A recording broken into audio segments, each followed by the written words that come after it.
Gente, eu dei para vocês um resumo de conjuntos numéricos, né? Então agora vamos resolver a atividade. Vamos fazer as atividades da apostila. Vamos lá. Aulas 3 e 4, números reais. Objetivo das aulas: localizar o número irracional na reta numérica, reconhecer as características dos números reais. Saresp, questão 1 do Saresp 2014 adaptado. Das afirmações a seguir.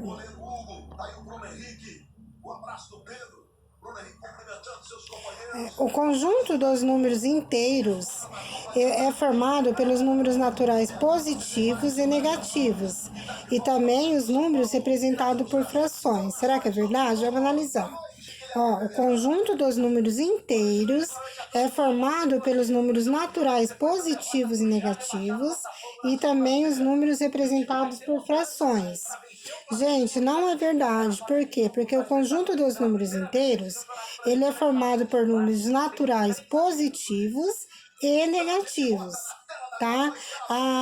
As frações não fazem parte dos números inteiros, conjunto dos números inteiros, tá? E sim dos racionais. 2, então esse aqui é falso, essa alternativa, tá? 2, os números irracionais são aqueles em que a representação decimal é finita ou infinita e periódica. Também é falso, por quê?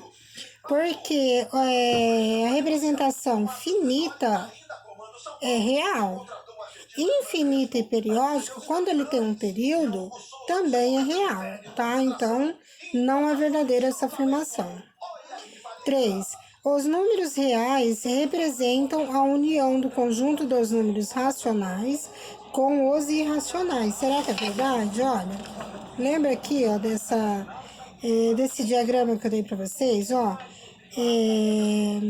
Os números reais representam a união dos conjuntos dos números racionais com os irracionais. É verdadeira a afirmação. Então, aqui a única alternativa verdadeira é a A. Somente a afirmação 3 é a correta. Tá? Continuando, pessoal, questão 2. Observe os números do quadro abaixo e indique qual pode ser chamado de racional e qual pode ser chamado de irracional. Então, vamos ver, gente, ó, 2,1. 2,1 é um número racional, tá? Porque ele termina no 1 mesmo, né? Então, ele é um número racional.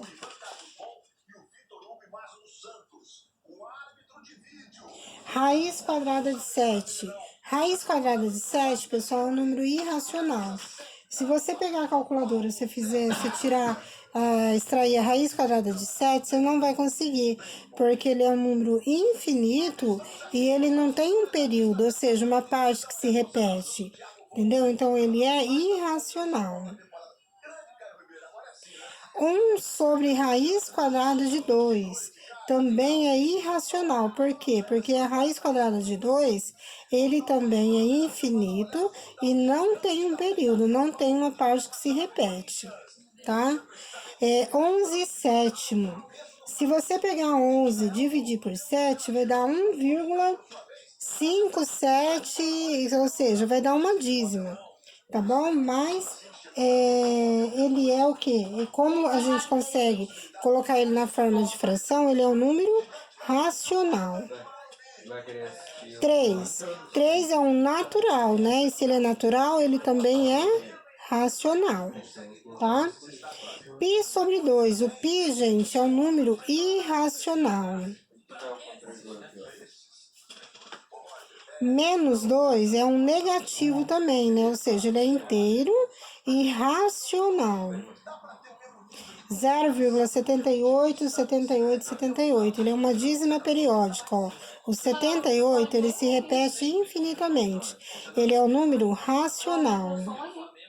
Menos 1,5 também é racional, tá?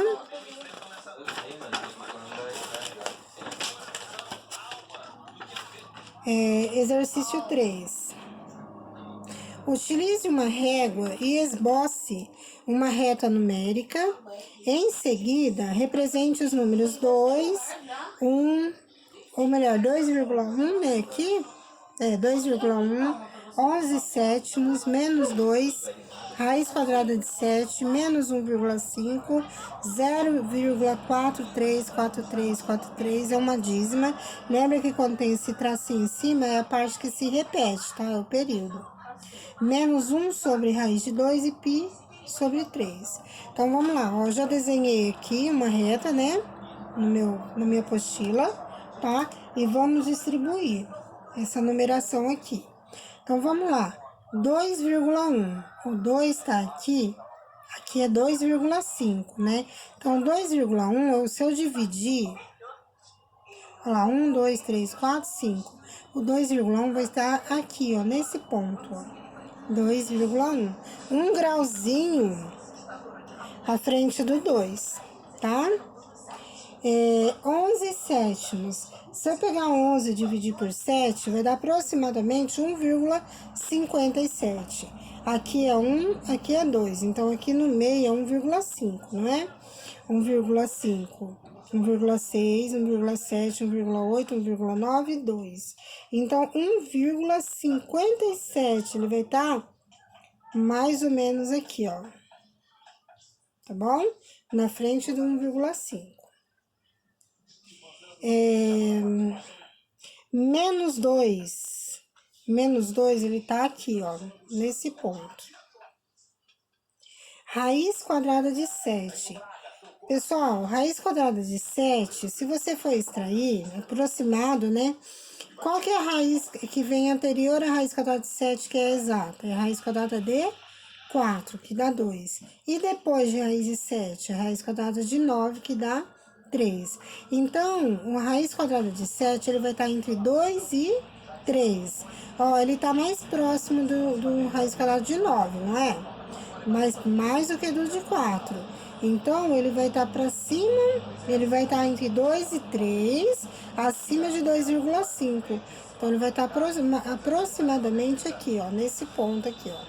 Tá bom? Aqui, ó. Raiz quadrada de 7.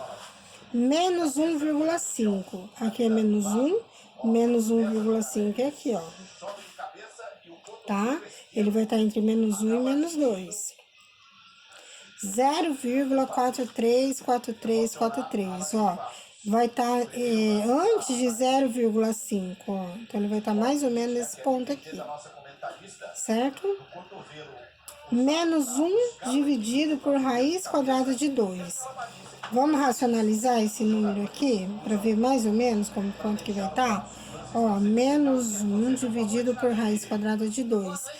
Como que eu racionalizo o número? Eu multiplico tanto o numerador quanto o denominador por esse mesmo denominador aqui. Menos 1 vezes raiz de 2 é menos 1 raiz de 2. Raiz de 2 vezes raiz de 2 é raiz quadrada de 4. Raiz quadrada de 4 é 2. Resolvendo aqui, ó, então fica menos raiz de 2 sobre 2. Raiz quadrada de 2 é aproximadamente 1,41. Então, vai ficar menos 1,41 dividido por 2. Se você dividir, ele vai dar aproximadamente 0,70, 0,71, tá? Negativo. Então, ele vai estar na frente de 1,5, de 0,5 aqui, ó. Ele vai estar mais ou menos nesse ponto, tá? Ó, 0, 0,5 e menos 1. Então, ele vai estar mais ou menos nesse ponto aqui, 0,70, tá bom?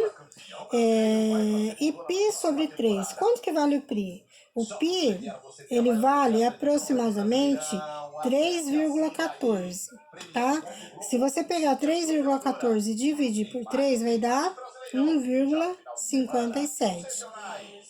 Aqui é 1, né? 1,5, então 1,6, 1,7, vai estar nesse ponto aqui, ó. Π sobre 3, tá? Esse valor, pessoal, é aproximado, tá bom? Então, vamos lá. Considerando os números 2,1, 11 sétimos, menos 2, raiz quadrada de 7, menos 1,5, ou seja, todos esses números aqui, ó, qual é o nome que pode ser dado a todos esses números? Números reais. Por quê? Porque tem o inteiro, tem o racional, tem o irracional, né? Ou seja, todos eles fazem parte dos números reais, certo? Tem 10 minutos de vídeo, então eu vou gravar um outro vídeo para continuar, tá?